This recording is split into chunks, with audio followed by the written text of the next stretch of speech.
Samantala mga kabrigada, ang grupong Bayan nanawagan kay Senator Lacson na ilabas na ang buong listahan ng 2025 budget insertions. Brigada Jigo Custodio, ibrigada mo! Brigada! Live report! Nananawagan ang grupong Bayan kay Senador Panfilo Lacson at sa Senado na agad ilabas ang kompletong detalye kaugnay ng umano'y mahigit 100 bilyong pisong insertions sa 2025 national budget.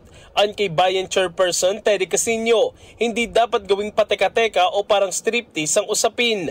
Aniya, may karapatan ng taong bayan na malaman kung sino-sinong senador ang nagpasok ng mga proyekto, magkanong halaga nito at kung saang ahensya napunta ang pondo. Binanggit ng grupo na sa gitna ng mga kontrobersiya sa flood control corruption, ang pagdududa sa budget ay lalo lamang nagpapabigat sa kalooban ng mamamayan.